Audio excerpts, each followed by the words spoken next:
और अब बात पाकिस्तान के जिहादी जनरल मुल्ला मुनीर की, जिसे एक्सपोज करने वाला अब तक का सबसे बड़ा खुलासा हुआ है। पहली बार सामने आया जब ऑपरेशन सिंदूर में भारत ने आतंकी ठिकाने तबाह किए तो पाक आर्मी चीफ आतंकी आकाओं से गज़वाए हिंद की बातें कर रहा था।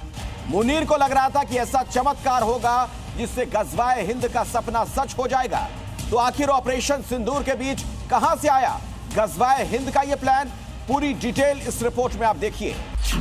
पाकिस्तानी आतंकियों की गज़वाए हिंद की आग, मुल्ला मुनीर का जिहादी दिमाग। अल्लाह की मदद से जंग जीत गए, हम हिंदुओं से अलग हैं, हमारा कल्चर है।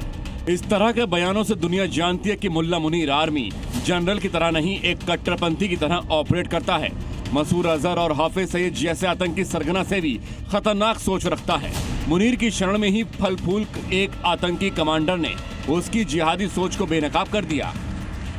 जिहादी के सम्मेलन में भारत के खिलाफ नफरत की आग उगल रहा ये आतंकी जैश ए मोहम्मद का खूंखार कमांडर मसूद इलियास कश्मीरी है। इलियास कश्मीरी अपनी नफरती तकरीर में पाक army chief general Asim Munir की असलियत दुनिया के सामने रख रहा है।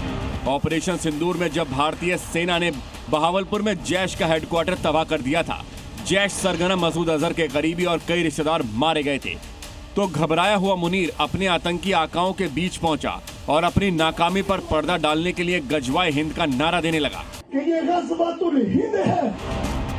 पीओके के रावलकोट में आतंकी इलियास कश्मीरी ने बताया कि आसिम मुनीर बुरी तरीके से घबराया हुआ था, भारत पर पलटवार की तैयारी को गज़वाए हिंद बता रहा था। पाकिस्तानी सैनिकों और आतंकियों को भी गज़वाए हिंद के नाम पर लड़ने के लिए बोल रहा था। दरअसल गज़वाए हिंद में गज़वा का अर्थ इस्लाम की सत्ता कायम करना। इसके लिए जंग लड़ने और जिहाद छेड़ने की बात करते हैं कट्टरपंथी। इस जंग में शामिल इस्लामिक लड़ाकों को गाजी का दर्जा देते हैं, यानी पूरे हिंदुस्तान पर गाजी यानी मुस्लिम सत्ता की स्थापना करना। आर्मी चीफ बनने के बाद इसी मकसद से आतंकियों को ट्रेनिंग दिलवाता था। पहलगाम अटैक के पीछे मुनीर का मकसद यही था कि हिंदुओं की हत्या कर आतंक फैलाना, क्योंकि मुल्ला मुनीर को अंदाजा नहीं था कि भारत इतनी बड़ी कार्रवाई को अंजाम देगा। इसके बाद ऑपरेशन सिंदूर में आतंकी ठिकाने तबाह हुए, तब भी सेना और आतंकी आकाओं को एकजुट रखने के लिए मुनीर ने जिहादी नारों का इस्तेमाल किया।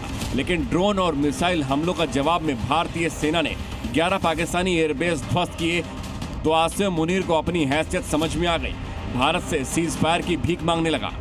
भारत ने स्ट्राइक करके उस वक्त भले ही मुनीर का गज़वाए हिंद का फितूर उतार दिया था, लेकिन अब फिर एक बार पाकिस्तान में आतंक की फैक्ट्री एक्टिव हो गई है। इस बात का सबूत भी उसी जैश आतंकी इलियास कश्मीरी ने दिया है, जिसने मुनीर के मिशन गज़वाए हिंद के बारे में खुलासा किया।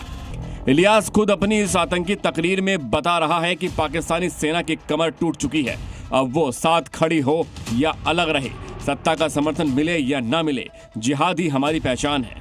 इलियास ने अपने बयान से एक तरफ तो आसिम मुनीर को एक्सपोज किया, तो वहीं दूसरी ओर ये भी साफ कर दिया है कि पाकिस्तान में बैठे आतंकी अभी भी सुधरने का नाम नहीं ले रहे हैं और गज़वाए हिंद का सपना लेकर अपनी जहन्नुम की टिकट का इंतजार कर रहे हैं।